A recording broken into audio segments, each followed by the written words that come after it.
শুধু অন্যায় করা, শুধু অন্যায় করা। হ্যাঁ, ঘরের দরজা বন্ধ করতে পারবো না, দরজা বন্ধ করলেই হিসু করে দেবে এখানে। আর মায়ের অবস্থা দেখো না, মার অবস্থা দেখো, করুণ দৃষ্টিতে তাকিয়ে আছে। ওর মেয়েকে বকতে পারবো না, মারতে পারবো না, কিচ্ছু পারবো না। মেয়ে যে অন্যায় করে সেগুলো দেখতে পায় না। আর এই যে মেয়ে, মেয়ে ঘরের, আমি যদি এই দরজাটাকে একটু বন্ধ করেছি, বন্ধ করলেই উনি বাবু এই তলায় হিসু করে দেয়, জানো? মানে কি বলবো, আমি জাস্ট বাথরুমে ছিলাম, রিন্টুকে বললাম ওকে একটু আটকে রেখে যাও, কারণ ও এদিক ওদিক মুখ দেয়, তারপরে মানে কি বলবো, খুব অনিষ্ট করে, ঠাকুরের সিংহাসন থেকে ঠাকুর টেনে আনবে, এই সব অন্যায় করে।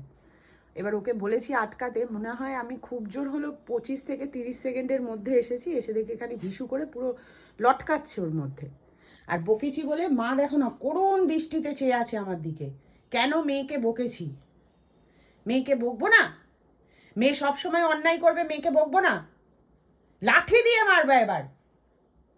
সব সময় অন্যায় করছে, কিচ্ছু বলছি না আমি। বাইরে দিয়ে হিসি করে এসেও আবার হিসি পেয়ে যায়, কার পায় এরকম?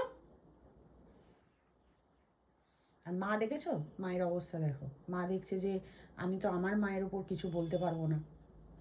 এটা যদি রিন্টু বকতো তাহলে রিন্টুর ওপরে খ্যাঁ খ্যাঁ করে চিনি কিন্তু তেড়ে যেত, কিন্তু আমি বকলে দেখেছি এরম চুপ করে থাকবে। মেয়েকে ধরে খুব পিটাবো একদম। সারাক্ষণ শুধু অন্যায় করছে, অনিষ্ট করছে, সব করছে, কিচ্ছু বলছি না আমি।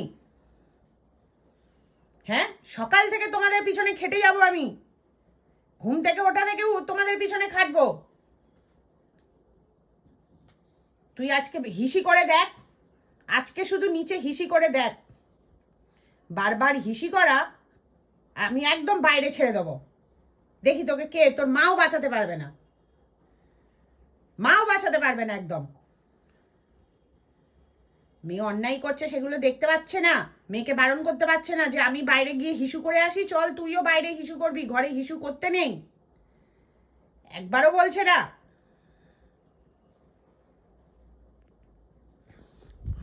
সবাইকে গুড মর্নিং জানাই। ওদের মানে কি বলতো, বকতেও ভালো লাগে, বকলে যে ওরা যেভাবে তাকিয়ে থাকে, মানে চিনি তো বিশেষ করে আমায় কিছু বলতেই পারে না।